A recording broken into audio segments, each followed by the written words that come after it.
All right, so Dodge calls it the world's only electric muscle car. They even say on their website, still the world's most powerful muscle car.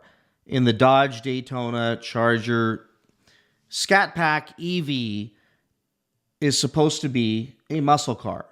And I would absolutely say that if they didn't try to feed that BS down our throats, and frankly, in my opinion, just lie about it being a muscle car, then people probably wouldn't hate the thing as much as they do. And the vitriol wouldn't be so bad.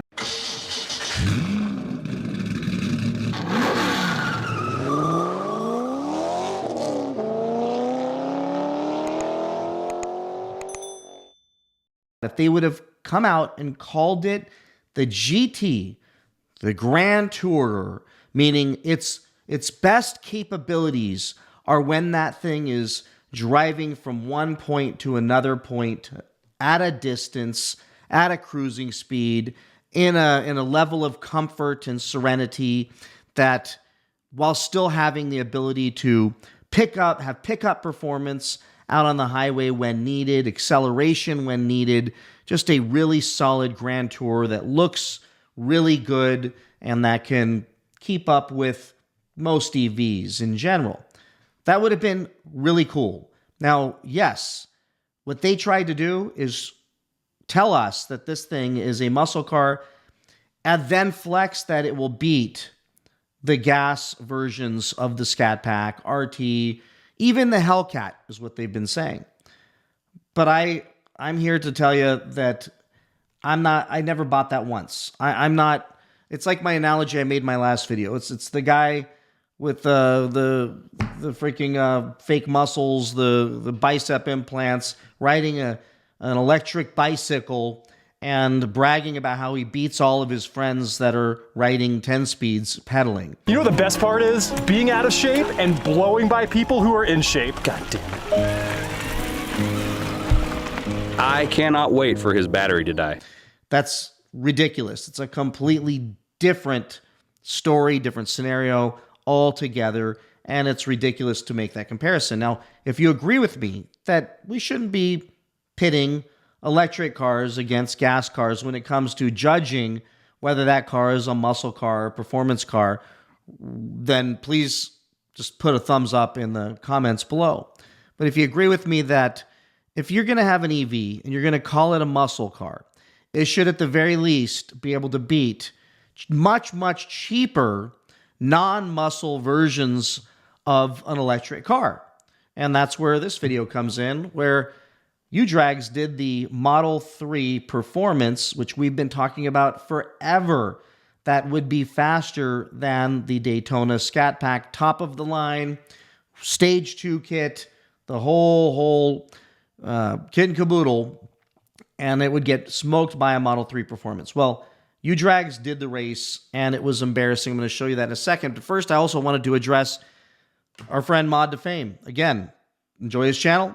Nothing bad to say about the dude. He bought one, and I swear it sounds like the Stockholm Syndrome. Somebody put that in my comment section of my last video, that these people are just really have an affinity for something that it's very possible they truly hate, but have to say they like it because they bought it. I don't know if that's his situation. So, Mod to Fame, no offense intended, but I got to think that you bought a car that gets beat by much cheaper cars that frankly look like eggs. Here's a Tesla Model 3. Let's focus. There's a Tesla Model 3. That little thing smoked the daylights out of this. I'll play Mod to Fame's clip right now. Not to mention, each one of them people talking, each one of them people, listen to me and listen to me clearly. Each one of those people, I guarantee you, get me and them on a tree, or get me and them light to light on the street. Light to light, right? Let's pull out from the parking lot. Let's go to the stoplight, and when the light turns green, hit it. Let's see who wins. Right. And I guarantee you, right, each one of them talking, right, would get gapped by this car to the next light. And these e-bikes are so sick, bro. These are the best, bro. It's just know. the future, dude.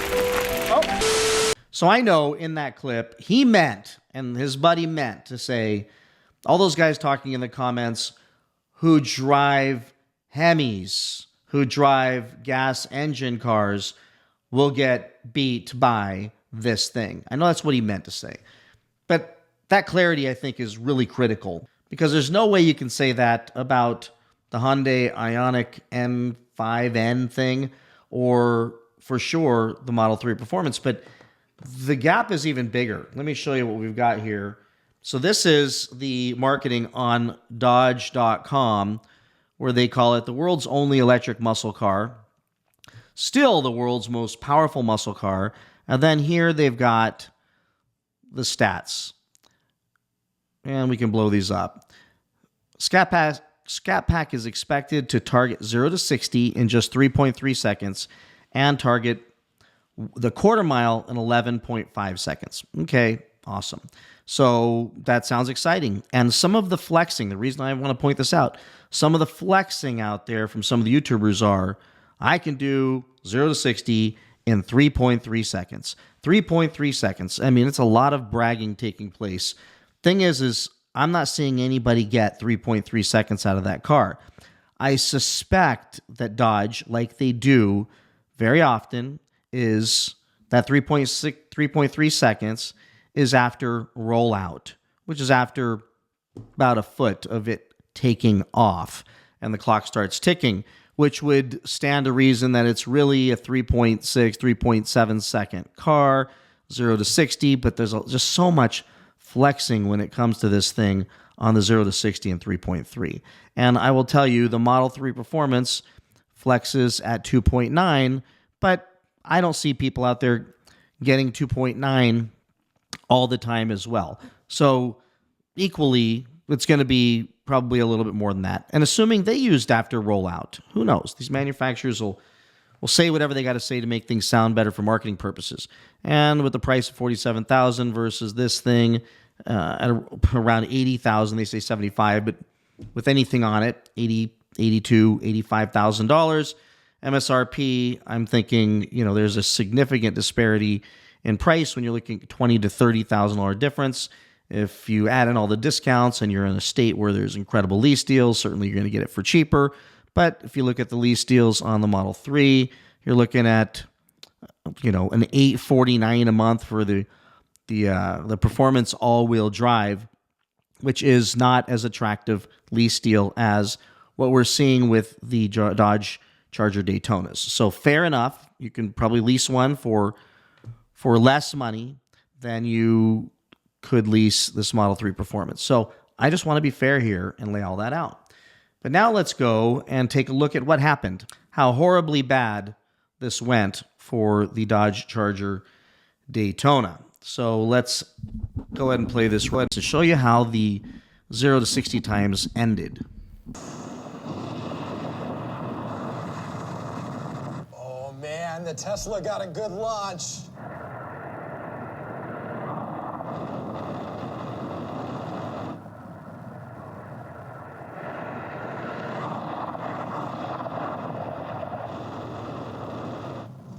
God, and it's just pulling away.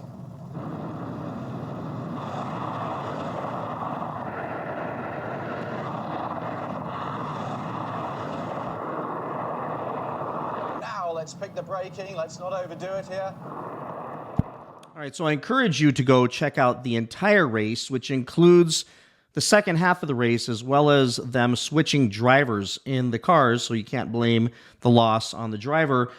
And it just gets worse and worse and worse. And the actual times that they share at the end of the video, they'll get into all the details, the track conditions, everything else. But I'll tell you, the Model 3 Performance made it from 0 to 60 in 3.1 seconds, not the advertised 2.9.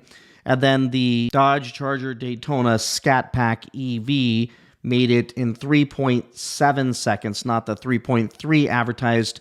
And I've seen other videos out there, Socket Monkey Garage, he did it in 3.7 seconds as well. So that last run I just did 3.7 seconds. That bested my best which was 3.9.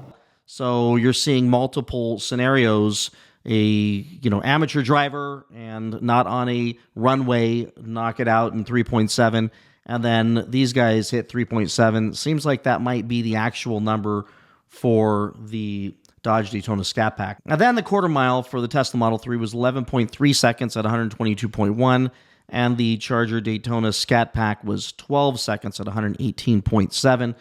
And the quarter mile is kind of what the muscle cars are known for the most part, and it's getting beat by an egg. An egg is beating world's first ever muscle car.